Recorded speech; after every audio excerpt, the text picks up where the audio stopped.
It definitely takes a village to raise a child. Speaking of villages and raising, what artists and what groups have you worked with in the music industry that you've helped come up, and what labels? Well, I worked at Mercury Records under my cousin Sam Sapp, who's vice president. We worked with Brown McKnight, Tony, Joe, a few other artists. We did the Love Jones soundtrack, Men in Black. Me personally, I was managing a friend of mine that was a producer. His name was Bill Blast. And came up with the name Hollywood and Blast. If you look on Melody Fiona, we have 2 records on her first album. I had Pink. She was forming a group called Choice. I had her recorded right in back of Beth Israel Hospital. And I remember Pink said, when I become a star, I'm going to be swinging all over the place. Well, now she's swinging all over the place, selling millions of records. And she had stopped by where we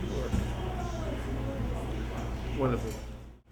So Lloyd, tell me, back in the day, I know we were coming up little crazy knuckleheads doing crazy things, which we're not going to get too much into right now.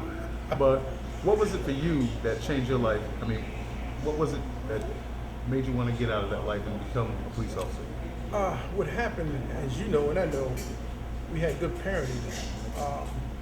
We had families that, when we did run them streets, we could come home to nice homes. I came to your father's house. I couldn't run around and all. I called him Dad. He came to my mom and dad's house. You called them Dad and Mom, the whole nine. So it was always a family, a community. I was raised by my cousin Cool and Sakina also.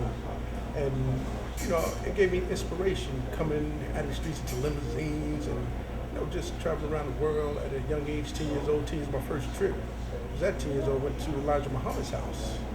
Met my cousins, and about 100 FOIs came, met me, brought me out the car and all that. So that was an inspiration, and I know it was none of me, but all of God. And I'm here to make sure that we can give back to these kids and let them know that that's still in their reach. You gotta dream high. Don't let nobody kill your dreams. Okay. One thing I'm going to share, back in the day when I was doing fashion shows, and my younger sister Valerie would always model on the show, and she was young at the time. And the only male model I would allow her to model with was you. Well, thank you, man. I mean, I looked at me, you know, as my sister as well. And we always treated each other's families with respect. You couldn't get near them, boy. If somebody came near my sister, you was ready to tear them up, and vice versa. So, you know, it all goes back to, you know, we're brothers. And we're going to be brothers from then all up until the casket hit the ground. Thank you. I want to also thank you for this. Back in the day, that this was maybe 1983. I was doing a show at the Holiday Inn in Livingston, and your cousin Robert Bell from Cool and Gang.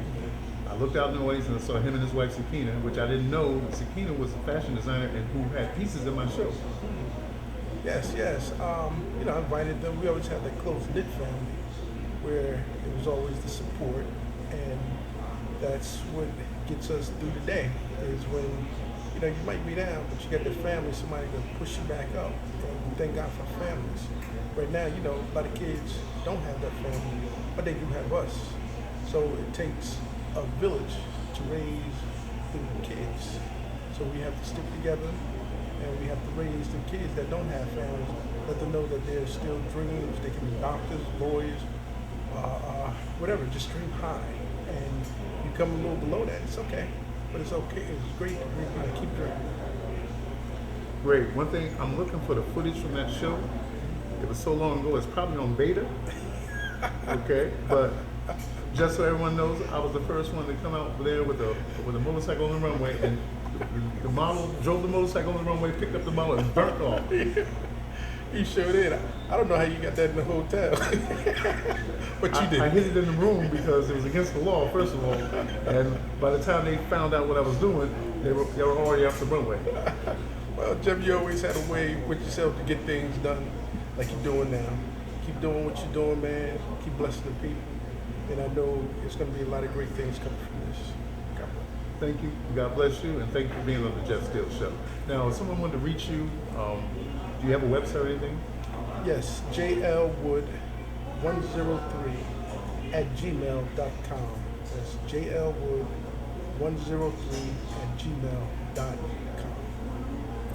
There you have it. Thank you for coming to the Jeff Steele Show, where we keep it inspirational, motivational, real. my guest, John L. Underwood, excuse me, Sergeant John L. Underwood of the Newark Police Department. Thank you, Newark, for keeping me safe.